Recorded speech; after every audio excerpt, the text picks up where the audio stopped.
This is the Best of Infants on Thrones, YouTube edition. Check out what a group of former Mormons has to say about how to put Humpty Dumpty back together again after falling off the faith wall and crashing into a million little pieces. We're going on our 6th year with over 500 published episodes and over 800 5-star reviews on iTunes. Find out more about Infants on Thrones at our website, infantsonthrones.com. Also, subscribe to this YouTube channel for future Best of installments.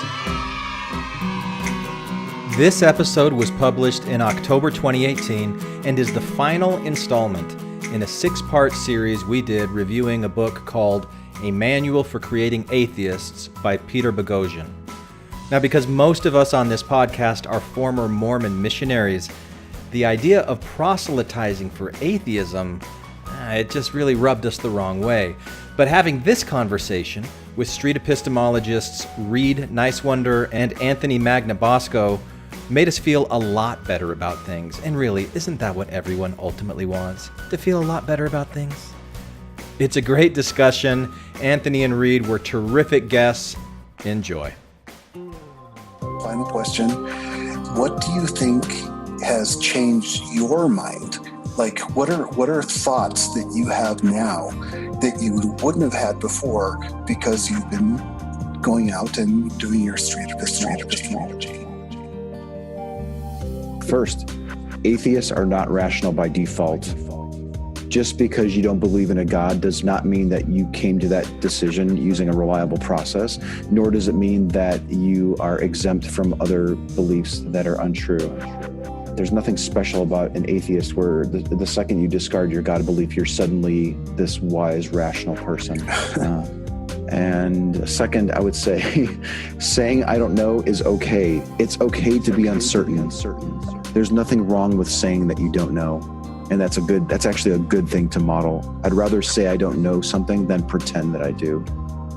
And then the third thing that I wrote down is it's so important to be there for people. You can go out and have all these conversations and spend time editing videos and doing interviews, but you have to build in some time to be there for the people that you talk to, that they're starting to doubt and they need support.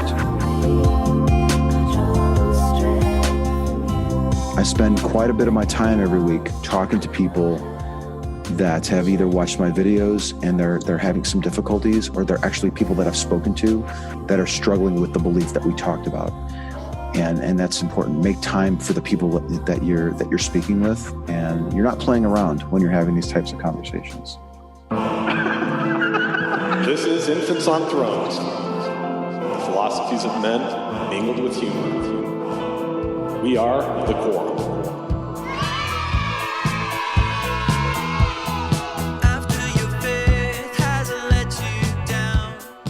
Welcome back to Infants on Thrones. I'm Glenn Ostland, and today is the final episode in our series, A Manual for Creating Atheists. But it will not be the last time that we talk about street epistemology or talk with street epistemologists, because this conversation today was absolutely fascinating to me, and I hope it will be absolutely fascinating to you as well. Now, once again, I'm joined by Delaney Darko, who has been with us for almost every episode of this series. Randy stops by once again to flip me off a few times and possibly get muted. Randy's brother Jimmy makes his return to Infants on Thrones, and the four of us talk to two street epistemologists, Anthony Magnabosco and Reid Nicewonder. Yeah, Nicewonder. Isn't Nicewonder a great name for a street epistemologist? Now, before we start with today's episode, 2 quick announcements, or okay, call it 3.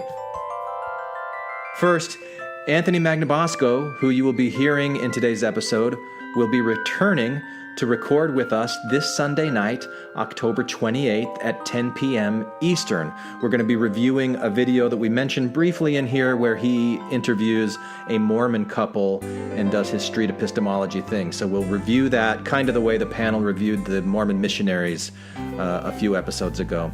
So if you want to sit in on that recording and maybe ask Anthony any questions that you might have from today's episode, and if you're a member of Patreon, go to Patreon to find out the details on how to join this Sunday, 10 p.m. Eastern. We'll be talking with Anthony Magnabosco.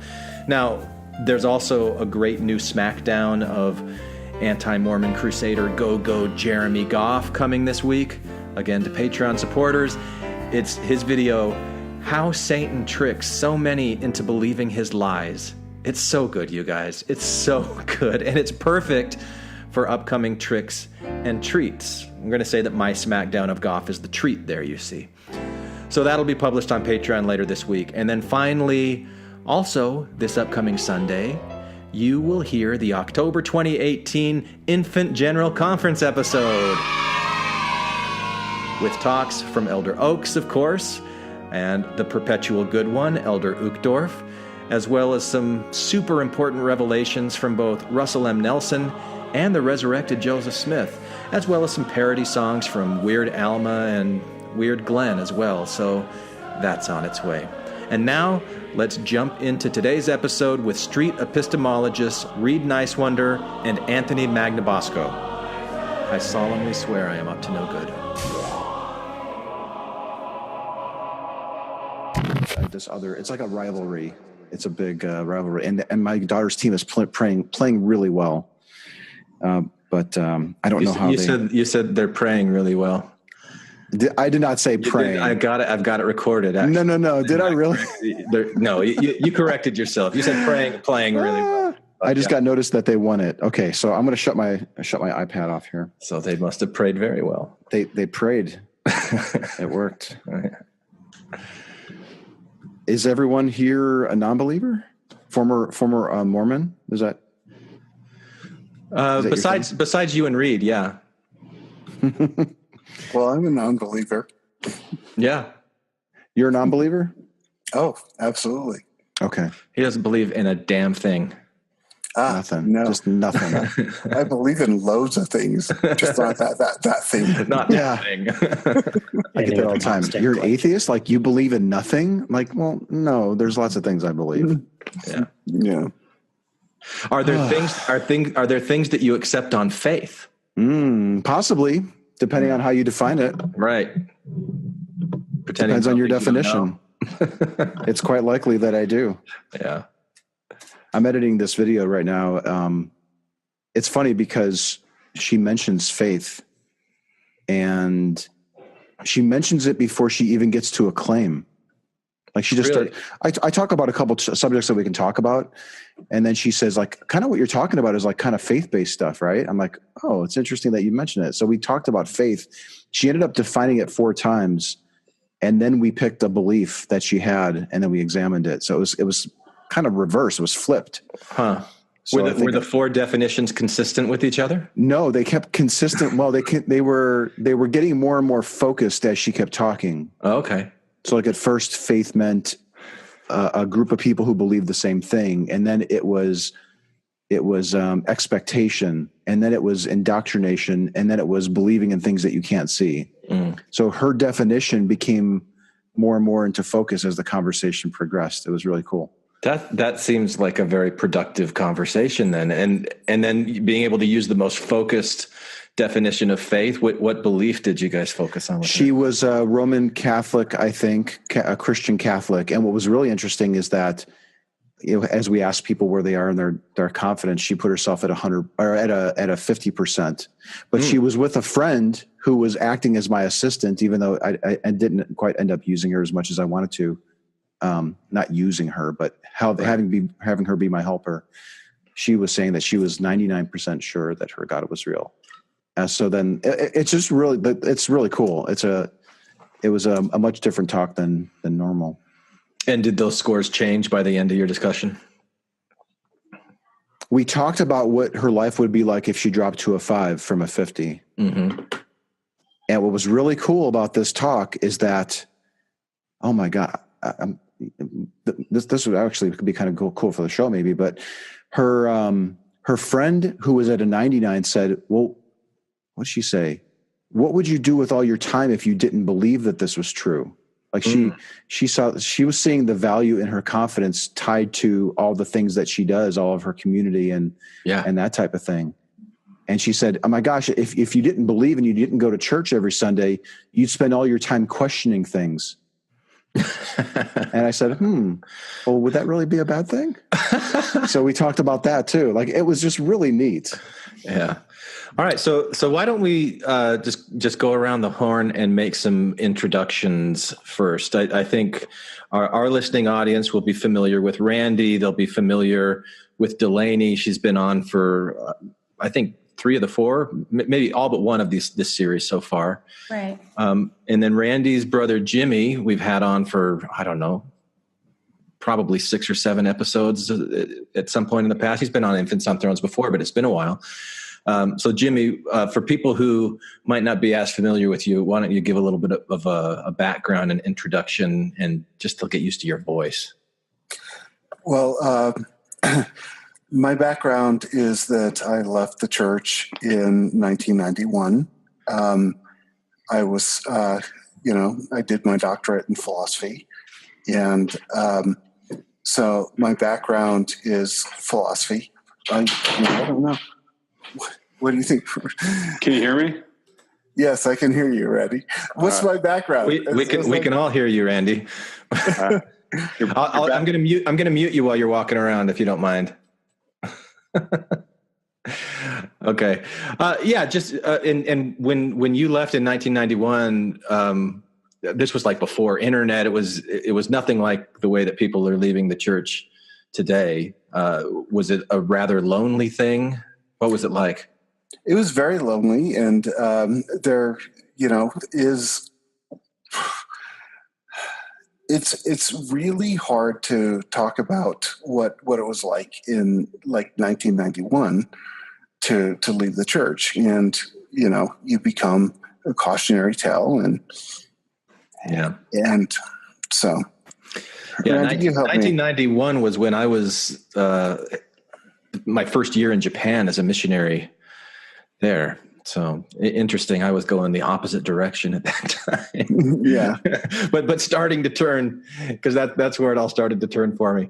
And then today we're really happy. We've got Reid and Anthony with us. Both are street epistemologists. They've got YouTube channels where they stop and they talk to people.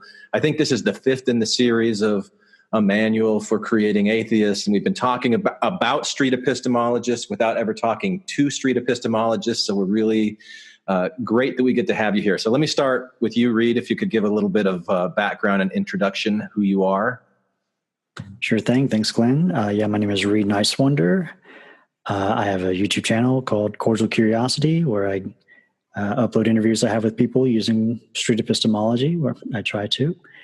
And I'm 31 years old, originally from Southwest Virginia, went to film school in Orlando, Florida at UCF, moved out here to Los Angeles late 2011, just been an independent filmmaker ever since.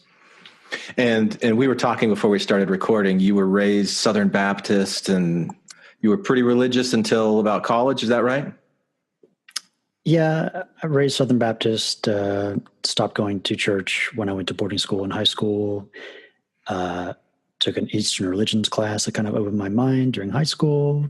Then during college, had an atheist roommate, got me exposed to that, and just kind of became apathetic by the end of college. And then after college, I kind of discovered the atheism subreddit as I was bored on Reddit. It was a default subreddit at the time and exposed me to a lot more, and lost my faith shortly after that. Lost your faith and gained your freedom. I don't know. I'm just trying to think of a bumper sticker for that. Thanks, Reid. All right, Anthony, tell us a little bit about yourself. Oh, do we have to give our ages? You don't have to, no. Okay, so I was raised in a Catholic household in a very Italian neighborhood. I'm the oldest of 4 and probably one of the more skeptical of the bunch, I suppose. I didn't believe it. I thought it was made up. And my even parents as a little kid, you just like, even as a little kid, yeah. It's like in 7th. I was 7 years old, I think, and I thought it was made up. And I told my parents, and they sat me down with a priest and a nun to express to me how true this is. And I was like, okay, I guess, and just kind of went along with it. And I didn't think too much of the whole atheist. I guess I maybe if you were to ask me as a teenager or in my 20s what I was, I would probably say agnostic, because I didn't quite understand the definitions of those words. And then I understood the definition of those words as I got older and started looking into it and becoming aware of Dawkins and Hitchens and Harris and Dennett and catching the atheist experience. I was like, oh my gosh, I'm an atheist. I don't believe this stuff. And then that's when I discovered Bogosian's book, which is, I guess, the topic for today. But thank you so much for inviting us on. We've caught, I don't know how many Reid has watched or listened to, but I've listened to a couple of your episodes on SE, on A Manual for Creating Atheists. And I'm really glad that you guys invited us here. We're really eager to talk to you guys. Yeah. All right. Well, let's, I'm interested to know for both of you with Bogosian's book, and it did take me a couple of episodes to even be able to pronounce that right. I think I was calling him Bogosian or something for a while. But so you heard our response to it. What was your response when you first got that book? Did you have any trepidation at all about his style or approach, or did it just like speak to you, or how did you guys respond to it? When I first read his book, I was looking for an approach to have a better conversation with people who still believed in God, because I was arguing, debating, ridiculing. So then when I'm pretty sure Bogosian announced his book or was selling his book at the FFRF had a convention in Portland. It was their 35th. What's FFRF? Freedom from Religion Foundation. Sorry. So have you heard of that? Well, Randy's on mute, but I can see his mouth going right now. Like, come on, Glenn, how do you not know what that is? Now but Bogosian gave a talk, and he was talking about his book, I think, and I think I bought it, and I think I read it on the flight home, and I was shaking because I thought this might be a better way of talking to people. So I was extremely optimistic when I read it, and then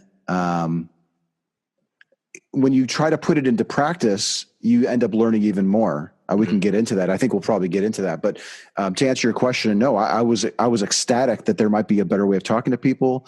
And I was actually kind of like, I liked the title at the time too, because I was like, look at this. I'm on an airplane and I'm reading this very subversive looking book.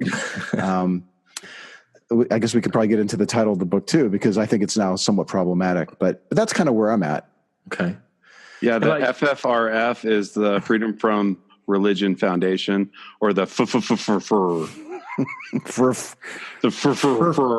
they haven't mastered the acronym concept. All right.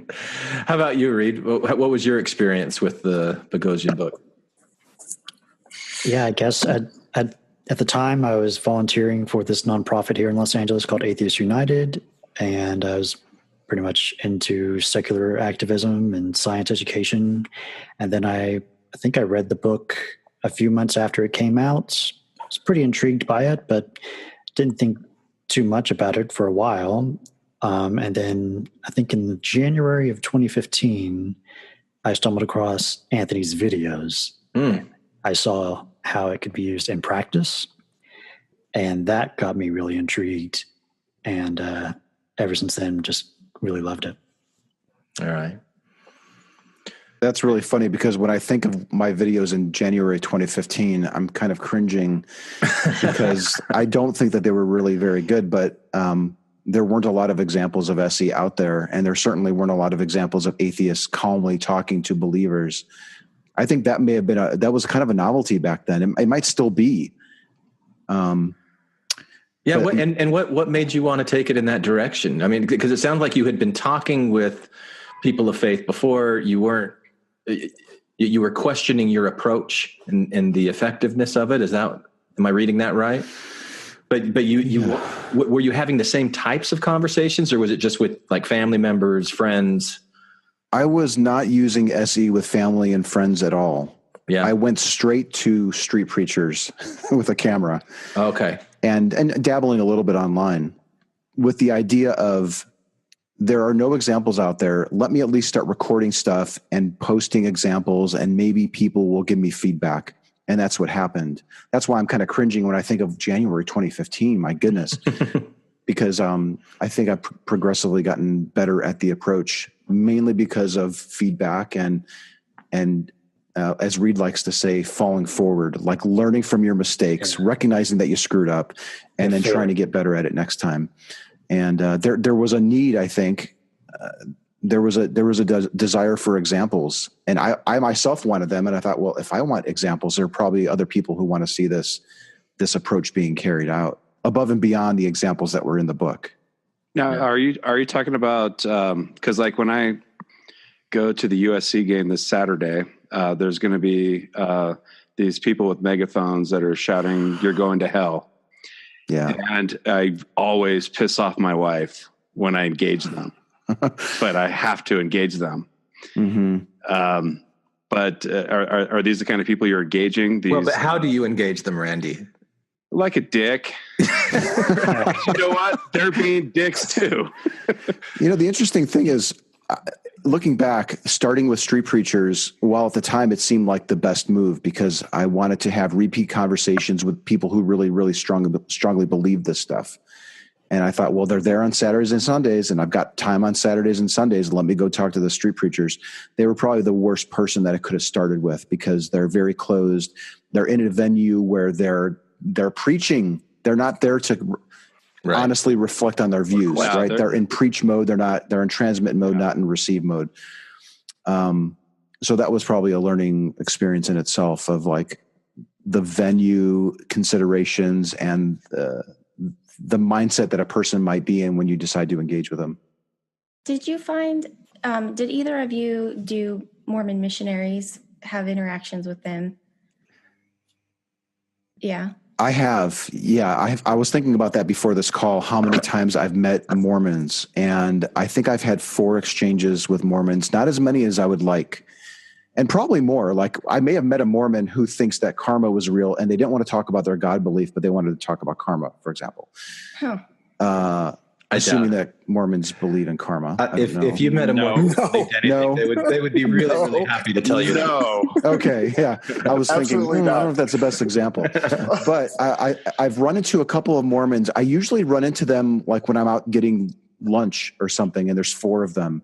And if I spot them, I ask if I can join them. And then we sit down and we talk. I've done that twice. Just remember that they're children that think they know everything. Well, they're elders and they're like 16 years old or 18 years old or something, 20 years old. They're I was one of them. Young. I was a kid and I thought I knew everything. Yeah. Yeah. Well, and they do seem, I love talking to Mormons of the various religions. They seem to be the nicest to approach. They seem to be the most honest. Yeah, I don't know if that's a front. South Park tapped into that really well. I never watched any of that stuff. I couldn't really tell you. But I love talking to Mormons, and I've met a few on the trail. One of the videos on my channel is with a couple. It's a man and woman. Yeah, I watched both that one. Mormons. Have you watched that one? Yeah. I did, yeah. And we just had a beautiful talk. Yeah, except she wanted to leave and he wanted to keep talking. She was getting hungry. She wanted to go. Yeah. Reid, do you run into many Mormons out there on the West Coast? I don't think I've ever run into any Mormons as far as I know. I've run into a bunch of woo and well, you're in Hollywood. Yeah, but not so much Mormons, no. Yeah, Reid tends to get the woo. I mean, I get my fair share of woo, but it's mostly religion. People want to talk about Jesus for the most part. And you're in Texas, right? Yes. Yeah. Have you watched any of the videos, Jimmy? No, I haven't, but I would like to hear what they have to say, what you guys have to say about the book by Bogosian, A Manual for Creating Atheists. Reid, do you want to start? Or I can jump in, whatever. Anyone. It's been a while since I've read it. I read it, I think I've only read it once and then just kind of skimmed ever since. And No, because you guys are street epistemologists, right? Yes. Essentially. And that's where it came from. But my real knowledge of SE comes from just watching videos of Anthony doing street epistemology and pretty much mimicking or copying what he was doing. And then I went back to the book and kind of skimmed through it. And there's some examples in the book, but it's not as good at all compared to like the video, seeing Anthony doing it with real people. So how is Bogosian kind of viewed in general? I mean, is there like a consensus among street epistemologists that say, this is the godfather of what we've done, or, thanks for kicking it off, we'll take it from here, or, is there a consensus? That's interesting. Last year, I think I did a poll in one of the Facebook groups asking, how do people learn about SE? Mm-hmm. And more than half learned it from either Anthony or from other videos. But like, it's not.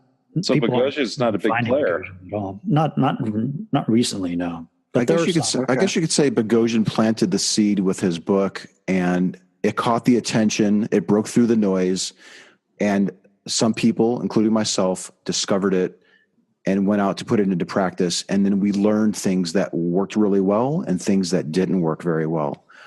And I think Bogosian himself is in the process of writing a book, maybe a Street Epistemology 2.0 or something to taking a look at all the progress that we've made since his book came out to where we are now. The book, I guess, I think I read it. Yeah, I read it back in like 2012, at the end of 2012 or 2013, like I said, when I was on that airplane. And I probably read it a few more times in 2013, 2014. I think I listened to the audiobook once again last year or maybe 2016.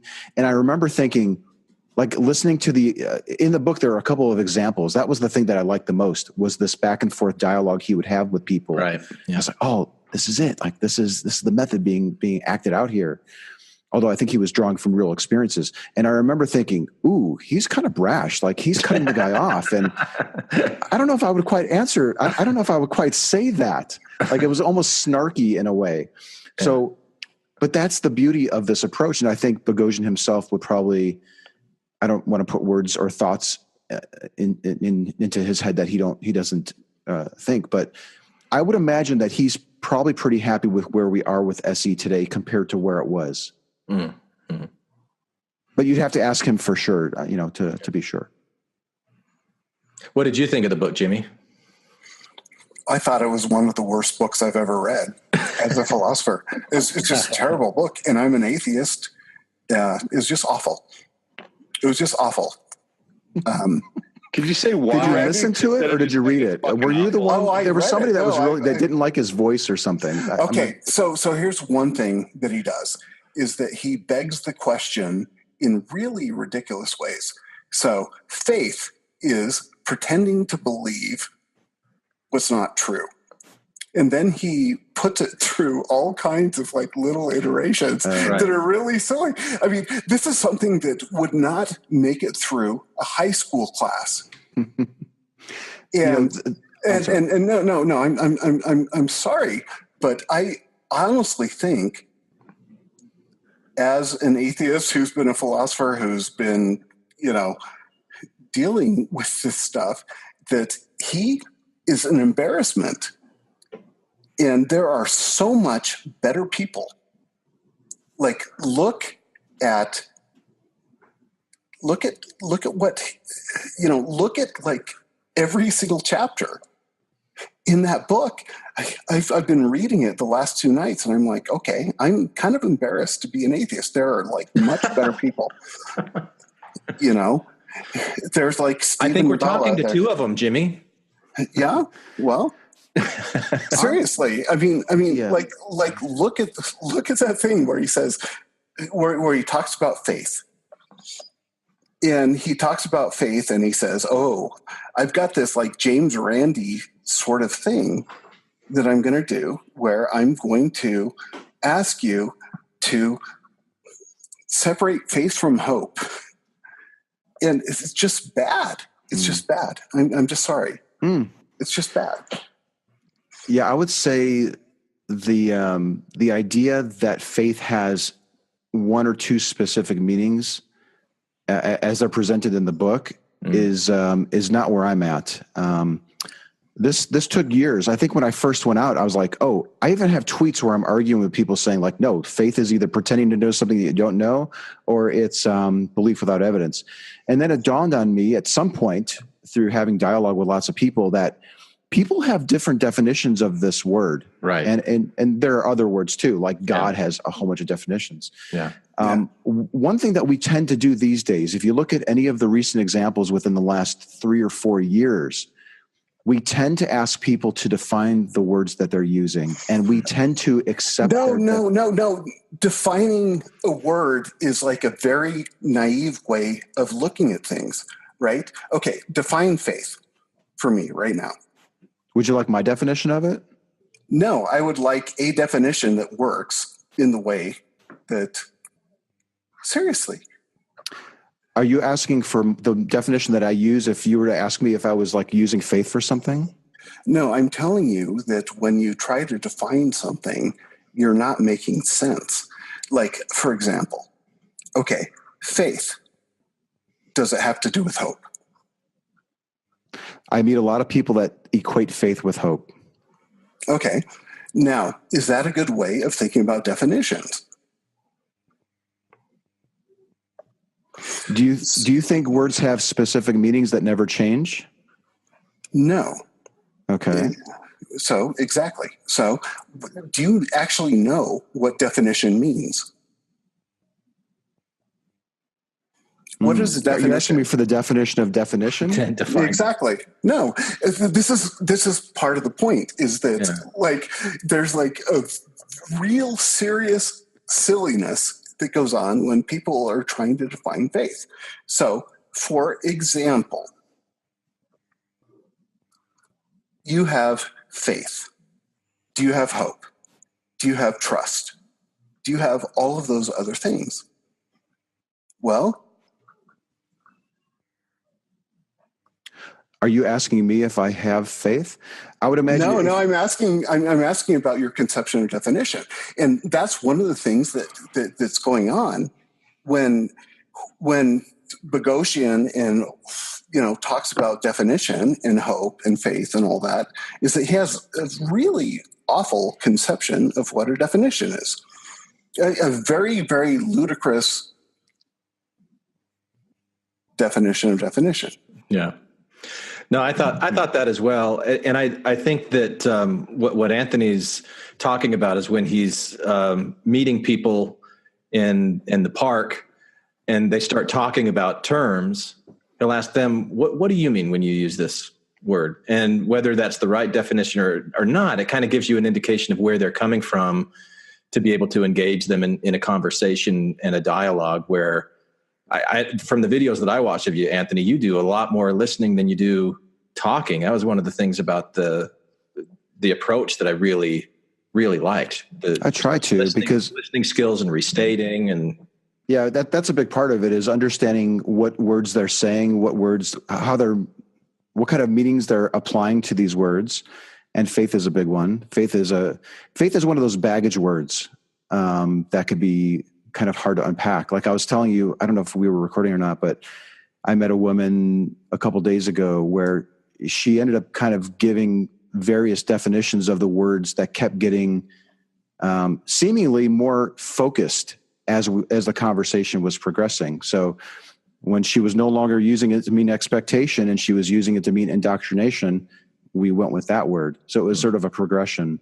I think it's really important that you slow down and you try to understand what they're saying and the meaning of the words that they're using, because you can be having two completely different conversations. If you think, oh my gosh, faith is pretending to know things you don't know, and somebody is using it to mean trust. Yeah, right.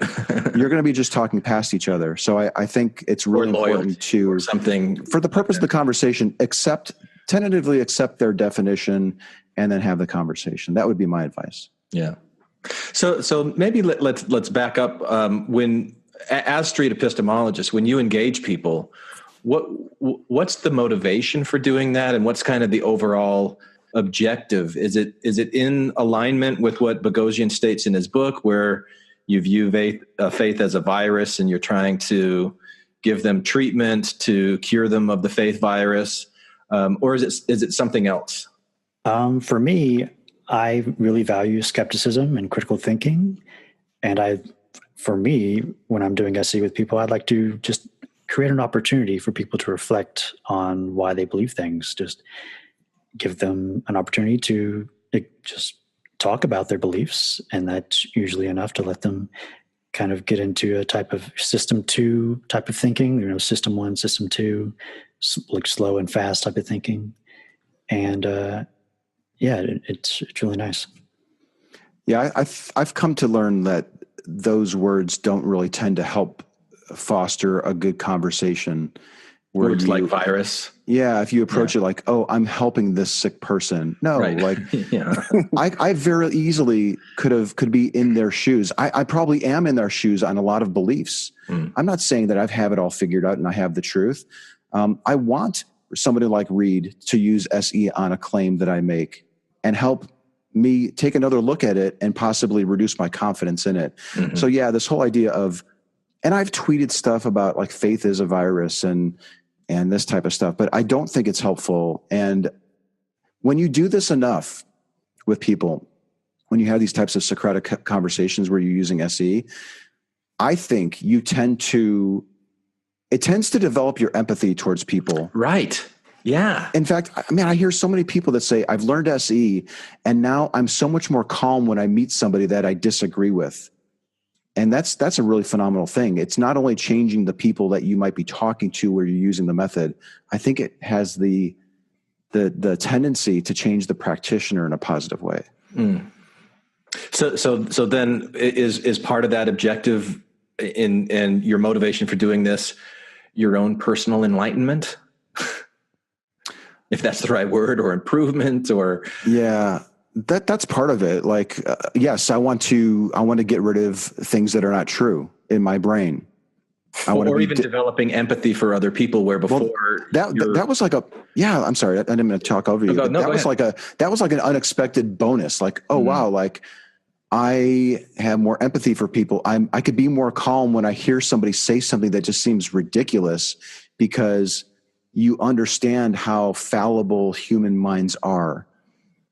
So that was probably a motivation. Another motivation is I want this whole falling forward idea of, I want to show examples where I am failing, but learning from them and then teaching other people. Like, now, did you notice when I asked her that question, but then I asked her another one before she had a chance to finish, a chance to respond? I want to teach people how to use this method. So that's another example. Mm-hmm. And not only the viewers, but the people that I'm talking to. Like, I would love it if my interlocutor wanted to learn the method after having the conversation with me. Yes. No, and I've seen you do that with a few people where like there was one where they were friends and you're like, okay, you be the one that's questioning him. And then don't question like that. Don't wait for him to answer that coaching him through. I think that's really cool. Yeah. Thank you. Someone was starting to say something and I talked over you. Who was it? Oh, that was me. Reid? Oh, Randy? Okay. Yeah. Do I sound okay? You sound good. All right. Yeah. We've talked about this method. We've talked about the method. We talked about the method, but we haven't said what the method is. Is this something you covered in a previous podcast, or a little bit? But we could do it here. Oh, you already did it? That's a good point. No, I mean we should. I just want to hear what the method is. Yeah. So I guess I could jump on that. The method of street epistemology, in a nutshell, is setting aside your biases as much as you can. I know I understand that it's probably impossible to do so. And honestly, listening to the person that you're speaking with to understand what they think is true, why they think it's true, what are their reasons, and then how they determine that those reasons were valid to warrant a high degree of confidence that what they think is true is really true. By asking questions, it's not telling them that they're wrong. It's having them explain the steps they use to get to those conclusions. And that's street epistemology in a nutshell. That's a simplified version of it. There's a lot more that goes to it. The mechanics of it are pretty easy to learn, but putting it actually into practice and not getting upset when somebody says something that offends you can be kind of hard to do. But if you stay focused and try to peel back rather than pile on, you will probably get to the main foundation of that this belief is based on. And then you can examine the reliability of the method they use to get to that foundation, to get to that belief. This was something in the book that I really did like when Bogosian talked about this process and as a Socratic method that starts in a place of wonder, a place of curiosity, which I don't know if Reid, that's why you've got curiosity in the name of what you do. But I mean, it's like, let's be curious instead of certain. I'm jealous of his YouTube channel name. It's really good. It's a good name. So starting at a place of wonder, I don't remember what the next step was, asking them to explain their beliefs. And then there was that, Elincus phase or something like that, which is just really like a Q&A, or asking under certain conditions, would it change? Is that what it was? Would the belief change if this, and you kind of throw a little curveball at it, but you're trying to knock it back into wonder all the time. Did I understand that right? Did I summarize it okay? I think so. Yeah, there's like the wonder, hypothesis, Elincus, accept or revise, and then act accordingly. Right, yeah. And the bulk of SE is in the others, I think. Yeah. Mm-hmm. So you were starting to say something earlier, Reid, as well, and we kind of went. Did we move off that track? I think we were talking about the goals of SE, and Anthony mentioned something about, just having the videos there as examples. I think Anthony and I are special cases. We actually go out and record our conversations. And for most people who follow SE, they are just doing it when it comes up casually in their own lives. You don't have to go out on the street or, out in real life to start conversations. Part of the goal for me is to help model a way of having conversations, based on the values of skepticism and critical thinking. Mm-hmm. I think Reid and I are similar in that we tend to initiate our conversations and record them and share them online. Very few people will do that. Reid does what I guess we've kind of dubbed passive initiated, where he has a table and he invites people with a sign to come and talk to him. I do more of an active initiated approach where I don't have a sign. I just walk around with a notepad, a whiteboard, and my camera, and I ask people if they want to talk. But yeah, Reid's right. Like most people that use SE, they encounter somebody making a claim, and it doesn't have to be about God. We should probably be clear about that too. And then people start engaging by asking these questions. Yeah. What are some of the most common beliefs that you run across as you're talking with people? In my area, it's mostly God. People like to talk about God. I've been trying to get people to talk about politics, but they don't want to talk about it usually. So God is a popular one. Usually it goes supernatural. So after God, I would say it's probably karma. Everything happens for a reason. We talk about luck. That's my favorite. Everything happens for a reason. Everything happens for a reason. I don't believe in coincidences. Yeah. Yeah.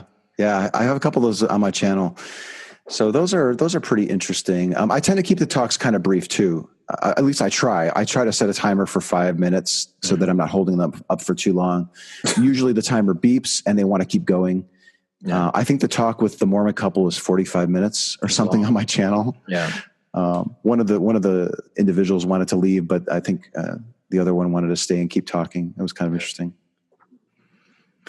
Yeah. So do you see different beliefs in California, Reid? Yeah, a little more spiritual stuff here, kind of general spirituality, kind of like law of attraction, karma. Oh God, The Secret. A lot of The Secret. Oh, we get a lot of The Secret stuff here too. Yeah, law of attraction. When you're having these conversations, like I know you set the timer, Anthony, for 5 minutes, and you try and keep it pretty focused. It seems like it's easier to focus the time than it is sometimes, just from what I've seen, to focus like the subject matter. Like if you say, let's just talk about your belief in God, then they end up talking about their belief in this, or their belief in the Bible, their belief in all these other things that kind of support God. Is that something that you run into as a problem, trying to isolate a specific belief to talk about without it bleeding over into other interconnected, interrelated beliefs? Yeah, there's a temptation to jump on the first claim that a person makes when there might be a broader claim that knocks out a lot more in one fell swoop. So when somebody says, "Oh yeah, I'd like to talk with you about how prayer works," what you might really be talking about is whether the God exists or not. So you can spend 10 minutes talking about prayer, have them realize that, okay, well, yeah, maybe I can't really tell that prayer is actually happening. But then they walk away thinking that they're just as confident that their God is real. Whereas if you were to talk about the God, then miracles, prayers, all these other things that are tied to that. So I like going for the big discussions, but sometimes you have to nibble at the edges a little bit, especially if you just have 5 minutes, or if you're just new to this and you want to have a talk with somebody using street epistemology, you might want to pick a very focused claim like that and not the big ones. Okay. How do you guys determine if a conversation that you've had has been a success or if it's been effective? Or Want me to go? Yeah, you go first because I think our answers will probably differ. Yeah, for me, I like to see a lot of system 2 thinking, which I kind of, sorry if there's background noise. There's a lot of just pausing or kind of looking up and just thinking. Could you define like the level 1 and the level 2 thinking? Is that what you said, thinking? Yeah, it's just, this comes from Kahneman, Tversky, thinking fast and slow. System 1 is a lot of our kind of intuitive, emotional reasoning. It's the vast majority of it, of our thinking and reasoning. But system 2 is where we kind of slow down and really try and think through what we're thinking about. So level 1 would be just kind of like the automatic answers that just come to head without really thinking a lot about it. And then once those aren't working, they kind of pause. There's longer time looking around. That's a level 2. Yeah, you can tell people just slow down immensely. Okay. And there's a big difference there. So you see effectiveness or a success if they spend more time in a level 2 than in a level 1 that they're thinking. Yeah. Okay. What were you going to say, Delaney? I was just going to make a joke that I think I figured out my problem in life. I'm always in level 2 thinking. I'm always really, it takes me a long time to say things sometimes. That was interesting. I guess I would say for what constitutes a success for me is where the person, they feel grateful for having had the talk. They don't feel like they were blindsided by the conversation. I don't want them to feel embarrassed. I want to leave them in a reflective mood where they're happy to have had the talk. And that's really important, where they say, wow, I've never been asked those questions. Those are good questions. I wish more people asked those types of questions. That is a success. Yes, sometimes it's nice to see movement on a person's confidence after a short time talking to them. Like, yeah, maybe I really can't be 100% sure that Mormonism is true. That's nice. That's nice to hear, especially when you meet somebody who's rigid and dogmatic and they're absolutely sure. When you see people moving off of certainty, that is really great.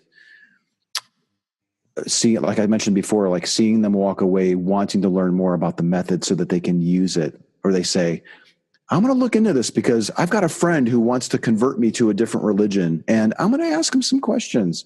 I've actually had people say that too. Those are probably just off the top of my head, a couple of goals, I guess. Maybe close it out. I definitely have more, but getting a good recording of it where like the lighting is good, the sound was good. There weren't too many airplanes flying overhead. It was quick enough for a short attention span audience where they would be like, oh, wow, that was really cool. I'm going to need to watch some more of these, that type of thing. So there's a production element component to that as well for me. Cool. I like that you just want to have them walk away. What's wrong, Randy? Oh, Now I'm unmuted. Yeah, because you were coughing before. Come on, man. It's a podcast. Well, fucking, if you What mute do you me, want? Be quick on the unmute after I cough, you fucking asshole. Yeah. Now, how could I hear you if you're on mute? But anyway. All right. No, like you muted me. You didn't unmute me. How did you even see him? Because I can only see 4 people at once right now. Yeah. Well, I've got the screen. Okay. And I gave the big middle finger. Yeah, but all right. So my question is, you have the floor, Randy. Oh, thank you. Now. Oh, thank you, Master. I feel so honored that I have been unmuted. Anyway, hurry. No, I'm going to take my time. I got the floor. No, I mean, what percentage of videos do you air? And I guess I'm trying to get a feel of like how many times it goes bad and you don't air it. What would a bad conversation look like for you? It's just a conversation that doesn't look like, or it doesn't seem like something that's airable. Okay.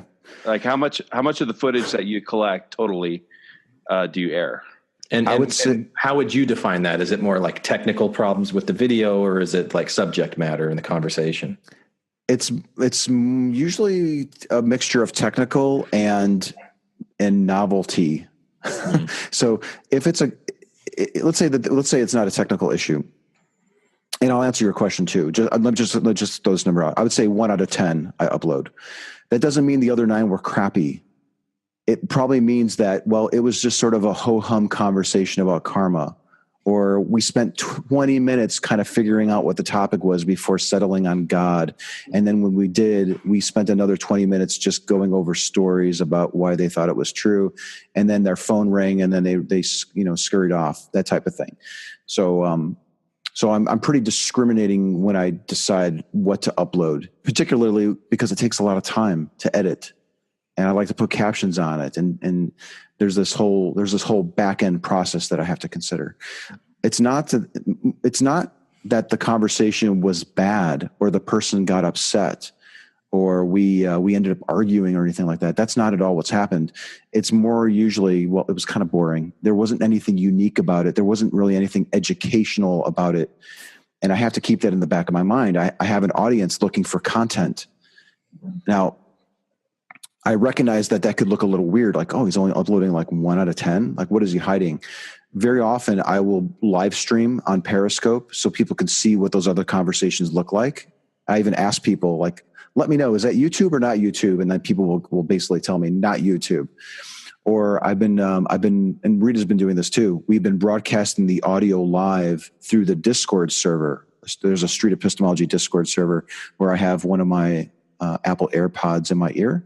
And people can be hearing me and I can be hearing the crowd listening. So they can actually listen in that instance of why I probably decided not to upload it. So I'm not hiding anything. It's just more of production value.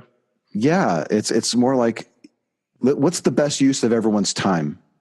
That's kind of the way I look at it. Yeah, it's the same ratio for me, pretty much around 10 to 20%. Usually the talks, we just don't really get into the reasons or the quality of the reasons. Those are the kind of conversations that I like to listen to and watch. So it's usually for those reasons I don't upload. I should say though, if there was anyone interested in getting into this and recording and uploading content, upload your best examples, upload even your crappy examples for people who are in the groups, in the SE groups, to listen to and give you feedback, because that's how you grow. So there's something that I always like worry about a little bit, like, because Reid and I are pretty much uploading our best examples, somebody new to this, I don't want anyone to feel blindsided, like, oh wow, they're putting like they're showing us this one thing, but it's this completely other thing is happening. That's really not the case, at least in my instance. Like, they are really good talks. I just want to put the best foot forward. But it's why I like the live stream, so people who are interested in getting into this can listen or see and understand why it wasn't uploaded. Mm-hmm. And nowadays there's about half a dozen or more channels uploading videos. So it's really great. There's a playlist that is pretty much everyone's videos, and there's usually one every few days. So there's content out there for sure. Did you say half a dozen, or like how many other street epistemologists besides the two of you do you feel are out there putting out content like you're doing? Actively, more than 6, less than 10. I think it's around there. Yeah, people tend to they get into it, maybe upload a dozen videos or maybe 20 videos, and then they take a little break. They come back to it, that type of thing. And like Reid mentioned, there's a playlist where we dump everything in there, all the latest stuff, like any discussion about SE or conversations that people are having. We try to put it in that YouTube playlist. Yeah, even criticisms from people that aren't us, those will go in there. Well, I have a question. Mm-hmm. You guys, is it about definitions? No, it's I'm just not giving about you a hard definitions. time. Sorry. That's okay. No, I'm already regretting that. No, please don't. But how do you deal with people who disagree with you? Who are actually sympathetic, right, to the whole cause of being skeptical and so on. Obviously there are going to be some people that are disagreeing with you. I think Bogosian's book is really bad. I think what you guys are doing seems kind of interesting, and so how do you deal with those criticisms? Personally, getting a criticism from a theist who's upset because what we're doing, it just kind of rolls off my back. The criticisms that hurt the most are when it's another skeptic that maybe heard about what SE is or watched an example or read the book and walked away with an impression and then just ended it there. And then I've even had people like say, we're just as bad as them if we go on the offensive. We shouldn't be doing this. This is proselytizing. You get this a lot from skeptics and atheists. Not so much these days, but I remember very clearly. Did you feel like that when you were listening to our episodes? Because I think we did quite a bit of that. That tends to come up. That's like, yeah. I mean, I don't have my notes anymore, I don't think, but I remember jotting like, okay, yeah, they're thinking that it's proselytizing. That's a common criticism. But usually when people watch the videos, that's why I think Reid and I spend so much time uploading the examples, because they speak for themselves. It's one of the best ways to learn SE by observing this stuff. Like, oh, wow. When the Mormon woman said that she couldn't really tell the difference between the feeling that she was getting and how she could be so sure that it's true or something like that. Anthony didn't say like, here's the God delusion now. We tend to leave people alone with their thoughts, where if we were proselytizing for a particular worldview, I would say we would probably guide them to some resource or something like that. So I think that's one of the biggest differences, where it's funny too, because there's a lot of believers that are watching SE, Street Epistemology, and saying like, oh, I want to go out and do that for Jesus. Yeah. And we're like, okay, well, this will be interesting. I can't wait to see your video. And I think it'd be evident when the Street Epistemology stops, the questioning of the steps you use to get to your process stops, and the proselytizing begins. And I'd feel terrible if I ever found myself like pushing a worldview on somebody. And so, I don't know if I'm sorry if that didn't answer your question. No, that does. We kind of delved off course, but yeah, we do tend to get some criticism. I remember Richard Dawkins very early on shared a video, and I was like, oh, this is great, until I read the comments from all the atheists who they didn't even watch the video. They just thought that this was like evangelizing for atheism. It's like, oh man, just watch the video. Fortunately, some people did, and they joined the groups, and this is kind of a grassroots growing approach. We even have a special Facebook group called Critique Street Epistemology, where we welcome anybody to make a post or. What is it called? Critique Street Epistemology. Critique. Okay. Mm-hmm. Yeah, we actually want people to critique this and poke holes in it. That's why we get excited when we see criticism of it, because we understand that there are faults with the book. We understand that there are faults with the way that we're going about doing this. We're not pretending ourselves that we have it all figured out. We want people to critique it and give us feedback so that we can improve it. How are we going to get better at it if we can't address the concerns that people have? Right. Yeah, the book is called A Manual for Creating Atheists, but even if everyone on the planet was an atheist, I would still be doing street epistemology because I think it's just general great. It's a great perennial project, critical thinking and skepticism. How frequently do you have people like repeat conversations because you're set up pretty much the same place, the same time usually? So people that meet you once there would expect to find you if they're walking around the park again or something. Does that happen? Or it doesn't happen enough for me, but when it does, it's great. Yeah. Yeah. I wish I could have multiple repeat conversations with the same person about the same topic. It's common to see the person again. And usually they wave and they smile, or I'm talking to somebody else and they're like, talk to this guy. He's good. Like, like they give me the thumbs up. Yeah. But, and there have been some times where I've had repeat conversations too, where I was at a college campus early on and I would see students again and again. And I've had 3 conversations with one guy and 2 conversations with another and 3 with this other young female student. Those are great when they happen.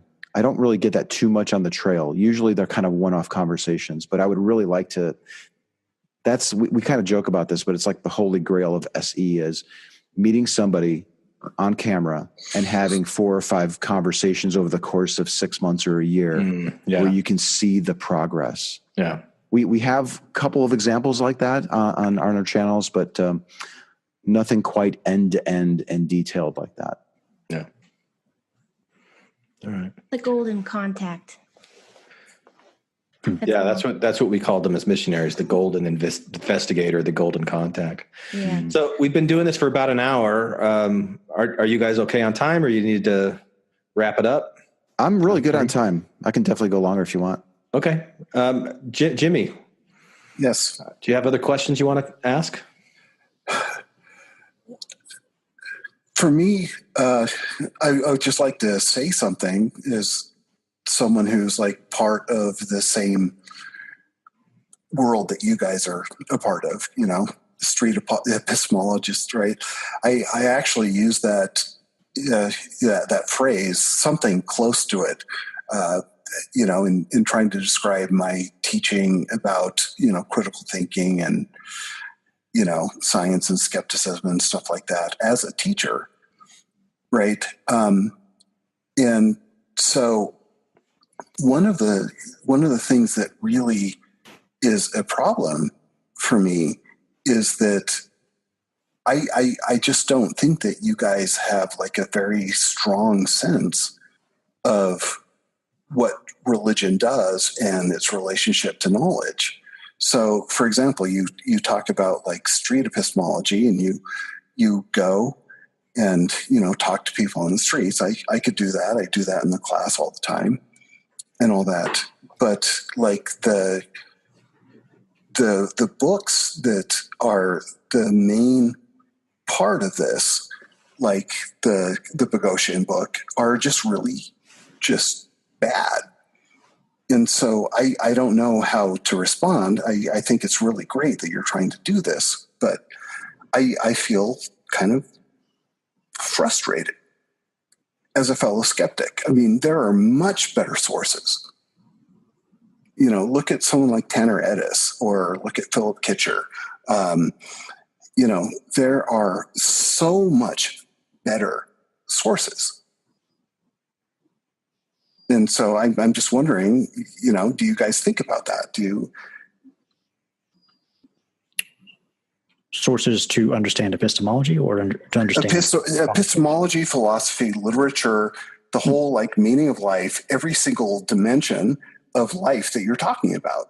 I mean, you guys, like, I want to like sit there on the street and videotape you guys and ask you questions about Dostoevsky, or Philip Kitcher, or like epistemology, Michael Williams, blah, blah, blah, blah, all of that stuff. I think that you guys know a lot less than you think you do.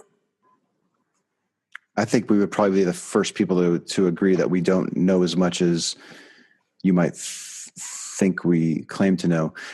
Very common in my videos. I would very sloppily conflate belief and knowledge in the same conversation.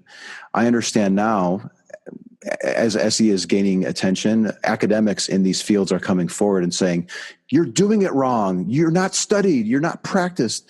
You have no justification for being out there." This book was not written for academics. This book is written for exactly like people like but myself. It's a bad book. It's like a second-rate, fifth-rate book that is in the name of everything I believe in. Okay, well, I'm sorry that you feel that way. How certain No. of those beliefs are you? I'm trying to keep it light. No, it's really a bad book. Yeah. The Bogosian book is embarrassing. I would not give him tenure, and I am an atheist skeptic. I'm always interested when we meet people who have expertise in philosophy or academic epistemology, that type of thing. We're open to suggestions. So like you kind of, I think you were sort of joking, like, I'm going to film you and ask you all these questions.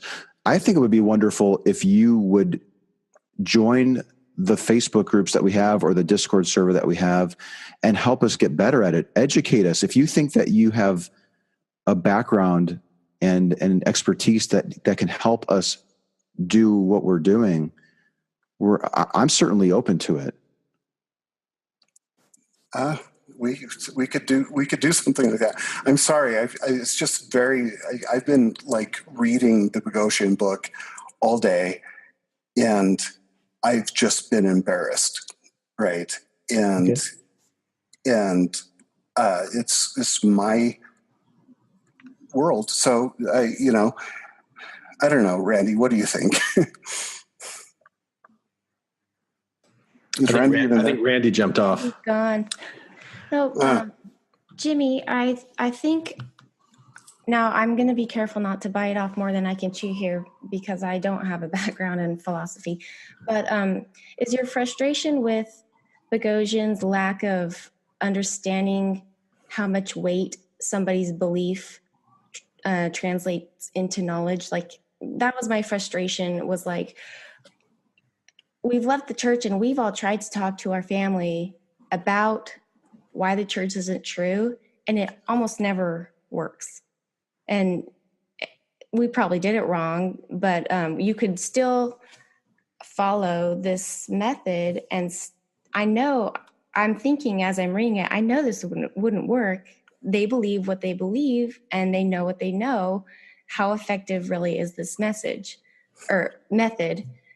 And with that said, though, I'm kind of coming full circle because I haven't watched a ton of SE videos on YouTube, but I did see Anthony's seminar. It was like a live class, and you had some bad examples and some good examples. And I think it was what are we doing wrong or something like that. And the videos on YouTube really put a human connection that was missing from the book. So in the book I read, this is how you can deconvert everybody to be an atheist.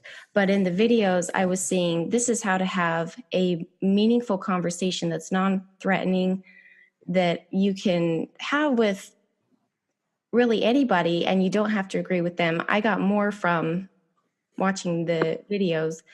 And the example you gave of a good video, there was a student on a university campus, and it was your good example, and it was a really good example. It was like, he was just like sincerely like, I've never thought about it like that before. And he wasn't threatened. You guys were just having a really genuine conversation, and it didn't last very long, and you left it with your card. And he was kind of like, yeah, like, I'm going to call you. That was really neat.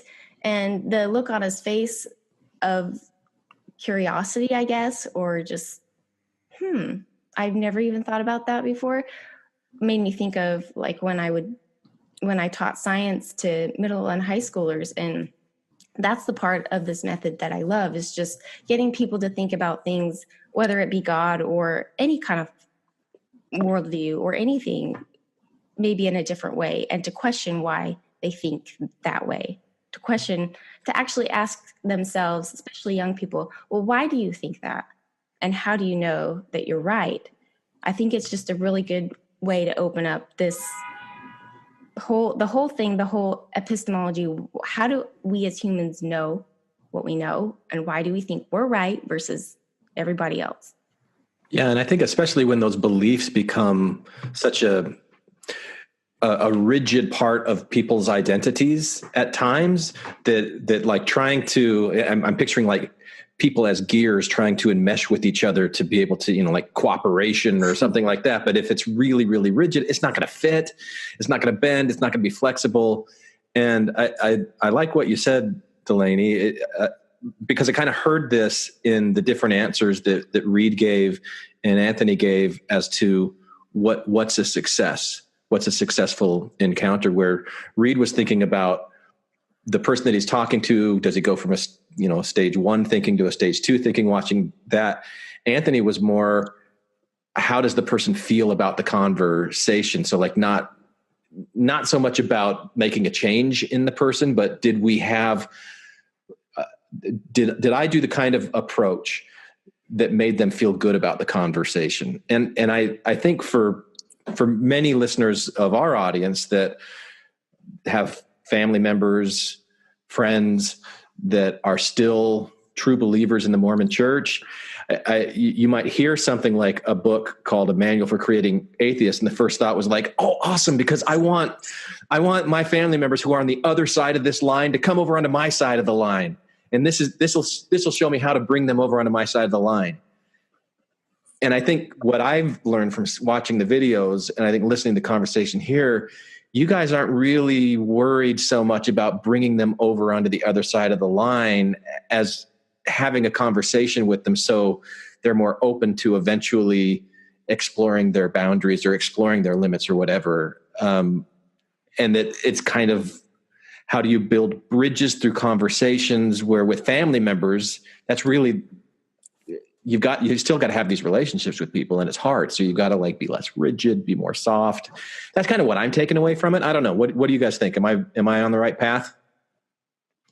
Am I street epistemologist serial? Like I could be a novice or something. There's hope for me, or am I like a lost case? You're a total novice. Yeah, right.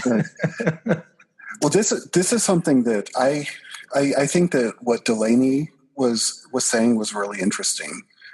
And because like Delaney, you taught, right? Have you been a teacher? A little bit, yeah. Okay. So when you're teaching or you're on the street or you're with your children and everything, part of what you're doing is you're teaching them how to learn, right? And I think that that's what this street epistemology stuff, especially if you look at the videos, is all about, right? Is, okay, how do we know what we know? How do we know what we don't think we know? Everything like that, right? And there's this sort of like reflection back on yourself when you're asking someone else, like, okay, so you guys, what do you know about X, right? Do you think that like morality is this sort of thing that is real or not, or is it just a subjective thing, right? Whatever. And it seems like that's what you guys are picking up on at your best, right? Is that sort of issue of self-questioning, right? Epistemology, like how do I know what I know? On the other hand, the book by Bogosian seems to be very dogmatic. And so, I think that I would just be very, very curious to know what you guys think. I think one of the first realizations that I took away after going out and talking to people is that I have to be open to what they're saying is true. And these are the people that I'm running into. They're lay people generally. I mean, I've run into professional believers and that type of thing. Yeah. I try to be open to what they're saying, even as ridiculous as it might sound. They may have used a reliable way to get to that conclusion. So this is kind of what we were talking about earlier, where you tend to have a lot more empathy for the people that you're talking to, and I think you tend to be a little bit more humble about the things that you think are true. They may not actually be true. That is actually very perfect. That's actually how a teacher thinks, right? And that's how you like learn when you're teaching, right? It's funny because teaching, especially like within this last year, teaching the method really, yes, I wanted to put examples up, but only within the last year have I like turned the camera on myself afterwards to say, okay, now that was an interesting conversation. She said this and I said this, and I probably should have rephrased it this way, and that type of thing. Like, I want people to learn this method after watching it and maybe being entertained by a discussion. And I want to teach the people that I'm talking to that it's okay to question. It's okay to doubt. It's okay to ask, how did that belief get in there in the first place? And that's what I'm hoping to foster, I suppose, by uploading these examples. Yeah, I definitely want to model the behavior that I'd like to see in who I'm talking with. There's actually a section in the book that I was going over before we started recording. The Bogosian says, keep in mind the possibility the faithful know something you don't, that they may have a reliable method of reasoning that you've overlooked, that there's a miscommunication, or that they can somehow help you to think more clearly. So, I should add too that we are not dogmatic about Bogosian's book. It's not this. It was chock full of ideas. People read it, went out, and saw what worked and what didn't. We're not tied to the book, and in fact, Bogosian himself wrote a blog post that is on the Street Epistemology website. I can't remember the title of it. Do you remember, Reid? It's something like. Basically encouraging people to experiment with the method and make it their own. We're not beholden to Bogosian. People are not beholden to Anthony Magnabosco or Reid Nicewonder or the semi well-known practitioners of the method. The way that this approach gets better is from criticism, is from practice, and sharing the examples that we're having with people. So, and meeting experts in various disciplines, like I mentioned before. If there are people that are listening to this that have expertise in philosophy, psychology, etc., and you think that you can make this better, we want you to come forward. And we're not tied to anything. I suspect, I've said this many times on different interviews, but we've come a long way in 5 years. I can only imagine where we'll be in another 5. I think we'll probably be light years ahead of where we're at right now. Yeah, if we're doing the same thing 5 years from now, I would be very disappointed. I've seen a lot of change just in the last year in how we engage with people. We could probably get into that if you want. Glenn? I was on mute. I said, yeah, I'd be interested to hear that. Okay, well, one of the things we started doing is doing some thought experiments at the start, or sometimes we hit a roadblock and we're like, okay, this person seems to think that truth is relative. Everyone can have their own truth. Maybe we should examine that a little bit. So then we do these fun little thought experiments with a box of Tic Tacs, or we might even, before we even get into examining the claim, we will explain what we're doing and say, hey, I'm going to make a claim. I'm going to say that I own a Ferrari. Where do you think you'd be in terms of your confidence that that's a true claim? And you can have this wonderful little dialogue about this very safe topic, and you're exploring critical thinking. You're exploring probabilities and a very benign topic. And then maybe you can shift to, maybe your time runs out and they have to go. There's value in these conversations. And sometimes we have these little back and forths and we never get into the deeply held belief that they think is really true. Maybe then we'll save that for another day. What else have we been done? There was the other thing, Reid, the survey. What do you do with the Tic Tacs? What's the thought experiment? The Tic Tacs, I don't know how we came up with that one. So the idea there is that we run into a lot of people. One of the things that we do when we meet people is we bring out the outsider test for faith. So if they think a God is real and they're a Muslim, we might say, why do you think the Muslim God is real? And they may say, I get this strong feeling that it's true. And we may say, well, Mormons will actually tell us the same thing. How can we differentiate and figure out who's true, who's correct? Some people will say, well, everyone can have their own truth. The person who has the feeling that Allah is real is just as justified as the person who thinks that Joseph Smith was the prophet. And it can be really problematic when people go relativistic. The purpose of the candies is to say something like, okay, we have a box of candies here. Do you agree that the total number of pieces is even or odd and it can't be both? Yeah.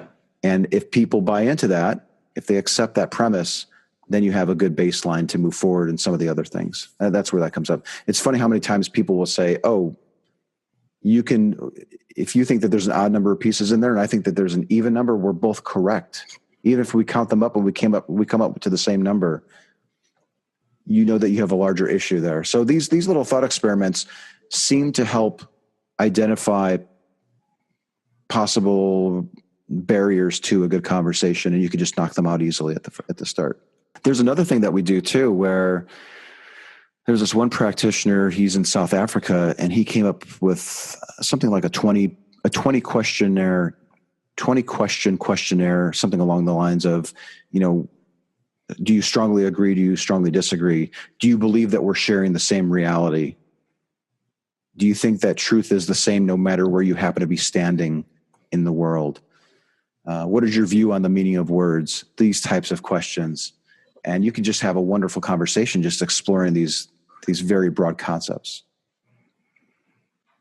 I always just like having discussions with people about their beliefs. I used to teach intro to folklore classes at Indiana University, and I would do a section on beliefs and folk beliefs, the role that tradition plays in beliefs, and it wasn't exactly the same as this 20 question questionnaire, but I'd have do you believe in, God, devil, angels, aliens, all these things down there. And there were certain clusters that that people would kind of expect, if somebody believes in a God, then they probably also believe in a devil, or they probably also believe in angels or life after death or something. To see if there were correlations between the beliefs or not. And it was amazing how random some of these things were. I don't know. I never did anything with that. It was just kind of like a fun inter-class activity that we would do. But I've always enjoyed talking with people about their beliefs and finding out why and so like how they come to know. And when you guys get to in these interviews that I've seen, when you really get them to a place where they can't really explain why they know what they know, it's just a feeling kind of thing. Like you can see them kind of retrench a little bit, but they also, maybe that's at the point, Reid, where they go into like a phase 2 thinking and kind of like looking around a bit more. What have your experiences been like as far as, do you ever get people to really have an existential crisis right in front of you, or does that happen at all? I don't think so. Yeah. These deeply held beliefs, they're going to take time, and we're just like the first step. When we talk about SC, we're kind of talking about just placing little pebbles in people's shoes, just something for people to think about later on during that day, or maybe the next few days. Yeah. I've met a few people, though. I have to say, I've met a few people where they were further along in their journey of doubt. Yeah. Where they weren't 100% sure that this is true. Yeah. They were like at a 40, and they were in that very, if everyone, the people listening to this can probably relate to this, I would imagine. I know you folks probably can, where you're desperately looking for something to let you keep this belief. Yeah. And if you meet somebody like that, it can get quite emotional. I have a talk on my channel. I believe her name is Katie, and you can watch that channel. She ends up crying on the trail. I think she was really struggling to find reasons to keep the belief, and struggling to come up with reasons why this life mattered without her cherished God belief. And that could be, you have to be prepared for that. You're not messing around when you start asking people these questions. we also try to talk about when we're in these interviews as well with folks like you guys of the importance of the obligation that we have when you talk to somebody. Give them a card, give them a way to contact you, because you may have left not a pebble, but a freaking boulder in their shoe that it made a huge impact on their life. Where do they go? Yeah. Where are the communities out there? Where are the ex-Mormons at where I can go if I'm starting to doubt? It's one of the reasons why we spend a lot of time with recovering from religion, and we have very good ties with the ex-Muslims of North America and the ex-Mormons groups and the ex-Jehovah's Witnesses. These are wonderful communities that are out there, and we want them to know about SE, because from my understanding, we're starting to send a lot of people their way, not just Reid and myself, people who are asking these questions of street epistemology, people who are watching videos are reaching out to these support groups because they started asking themselves these questions. And that's a huge component of SE that you'll never find that. I don't think there's anything in the book about post-conversation support. That was never, I don't think that was ever a thought. It might be in there. I don't know. It's been years since I've read it. I think I do remember him saying that he would provide them with resources or names. Oh, did he? Okay. Yeah. There might be resources in the back of the book or something, but I don't remember it being a huge thing. Yeah. I'm not saying that the author didn't think that was important, but I don't remember it being, front and center along with all the other stuff. As you were talking, I remembered, I think, Reid, it was one of your videos that I saw that there was a woman, kind of the opposite of what you were saying, Anthony, that she really wanted to be an atheist. She just wanted to be an atheist, and she didn't know how. And I think when you asked her degree of certainty, it was like 50-50. And so I'm sure you guys see this, but I'm wondering if it's even like I don't know. When people will say I'm 50-50 in the way that I believe, but in the way that I behave, I'm all in. Like I still go to church. I still do all these things, even though I only kind of half believe, like you can't really be half pregnant or whether are you going or are you not? Do you see a correlation between those stated beliefs and what their actions or lifestyle is, or is it too short of an interview to really see those things? As I was listening to your past podcast, who here is like a big fan of Jonathan Haidt? Me. Okay. Yeah. I'm also a big fan of Jonathan Haidt. And What did you say, Jimmy? I'm less of a fan, but I know. Okay. Yeah. But I like his Durkheimian model of religious psychology. It's really about that belonging component. Right. So it's not merely just our beliefs. There's a lot to it. Yeah. It's funny because you're almost perfectly describing the person that I met a couple days ago. It's a woman. She said she was about 50% sure that her God is real.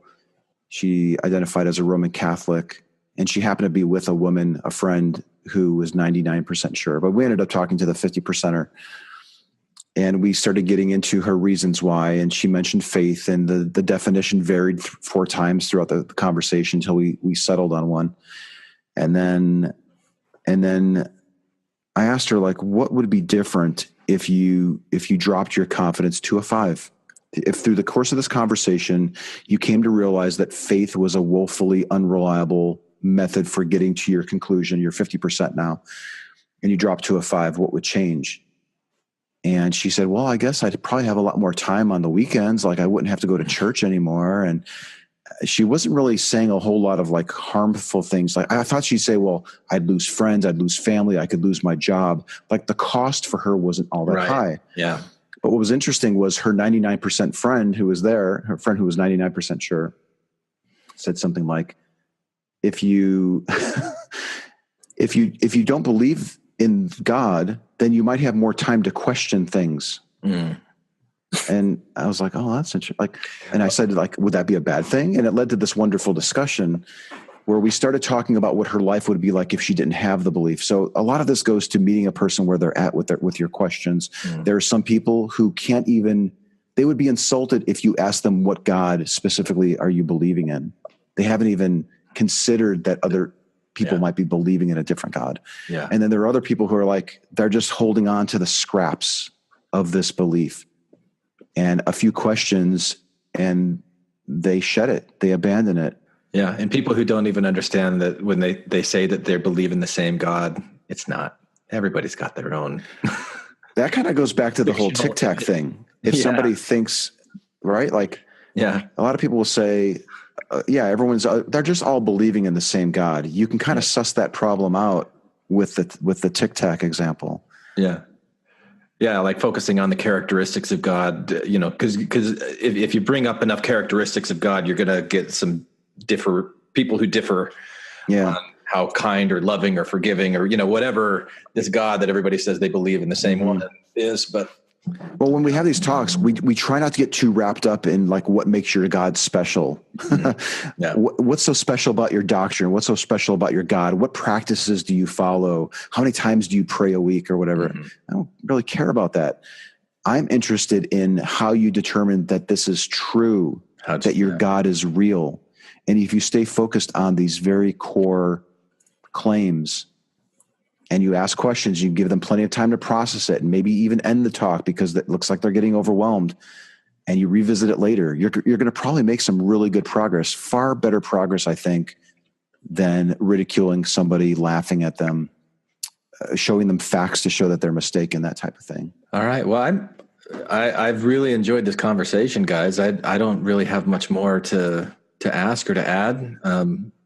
Jimmy, Delaney, anything from either of you? Yeah, what's your favorite place to talk to people? Park or university? I bounce back and forth between two parks here in Los Angeles and Hollywood. There's Runyon Canyon or Griffith Park. Sometimes I go out to the Santa Monica Beach, but that's my main spots. And I've had the opportunity to go with Reid to two of those locations, I think, and sit down and use his setup. So I've used Reid's sit-down setup, and I've also done my stand-up setup. I've been in front of the Alamo with yelling street preachers. I've been at several university campuses throughout town. When I give talks, I try to build in an extra day where I can go do talks, somewhere locally or whatever. University of Missouri, I think I did a talk there, Mizzou. And now I'm on the trail talking to some older people. My favorite, I have to say, is university students. They're in an educational environment. They're used to being challenged in that area. They usually have a little time in between classes. They tend to be comfortable in front of cameras and being recorded. Like they're Instagramming all the time. Like what's the big deal with a YouTube video? So there's a comfort factor there. They tend to be a little bit more open than older people. And what else? I mean, there's just so many advantages to talking to a college age student. So that's probably my favorite, I would say. Yeah, the universities. Cool. So I love that question. I have one just final question is, what do you think has changed your mind? Like, what are thoughts that you have now that you wouldn't have had before because you've been going out and doing your street epistemology with these university kids and other people? That's a really good question too. Do you want to take it, read it first, and I can jump in? Sure. Yeah, I've been doing this in person, going on 2 years now, a little bit before that, just online. But yeah, I think I've changed. I'm no longer definitely an angry atheist, and I no longer really even think of atheism versus theism anymore. It's just, we are humans. We have needs.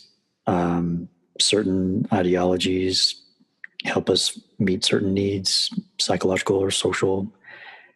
And I don't really see this us versus them battle anymore. I think we're just humans trying to go through life the best we can and try to keep an open mind for whatever people believe. Just try to keep some epistemic humility and model that as best I can through my conversations. Okay, and I jotted down a few things while Reid was talking. So these are just off the top of my head. I probably have 30 of these things, but I'll give you three. First, atheists are not rational by default.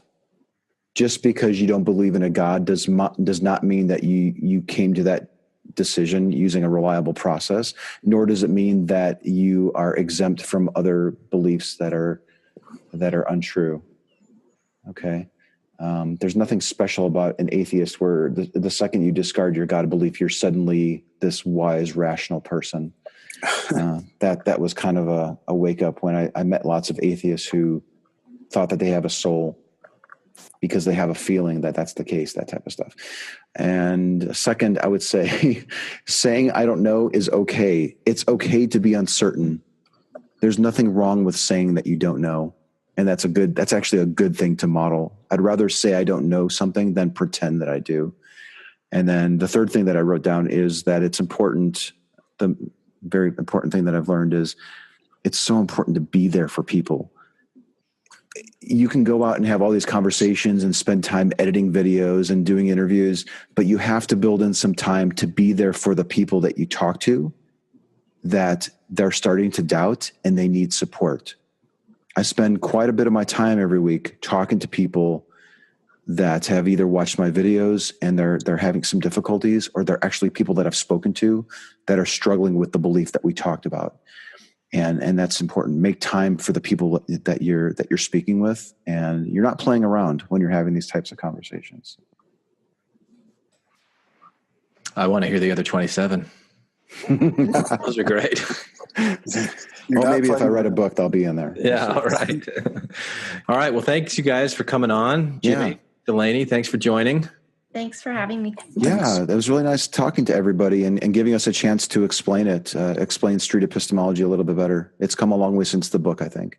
And maybe just in closing, if each of you could plug your YouTube channel, website, anything like that again, or any resources for people who are interested in joining these SE groups, where would you direct them? Sure. You can Google Cordial Curiosity. I'm on YouTube, Facebook, Twitter. And then there's the Facebook Street Epistemology groups. Just search for Street Epistemology on Facebook. You'll find our groups. Yeah, I think one of the best ways to learn SE is to watch the videos, and people other than myself and Reid are uploading examples. There's a tiny URL, tinyurl.com/SE latest releases. And you can see all the different discussions that are happening about SE. There is an app that's out there where you can practice this method. There's a Discord server, and reach out to us. We try to be accessible on social media. So if you have some advice, if you have some concerns, please reach out to us. We want to hear it and help us make this better. All right. Thanks, guys. Best of luck. Thank you. Thanks, everyone. All right. That was really fun. Thanks. Good night. All right, so that does it for today's episode. I hope that you enjoyed that conversation with Anthony and Reid. And remember, this upcoming Sunday, October 28th, 2018, at 10 p.m. Eastern, we will be talking with Anthony once again. So please join us if you so desire. There's more of Infants on Thrones to experience for Patreon supporters. So if you haven't joined to support us on Patreon yet, please do, because it's more than worth it. Hi, this is Carol Robinson from Jacksonville, Florida, and I like to play bingo online while listening to Infants on Thrones. You can comment on this episode on the website, infantsonthrones.com, and if you really like what you hear, give the Quorum a 5-star rating and write a short review on iTunes. I did. Anyone for the closing prayer?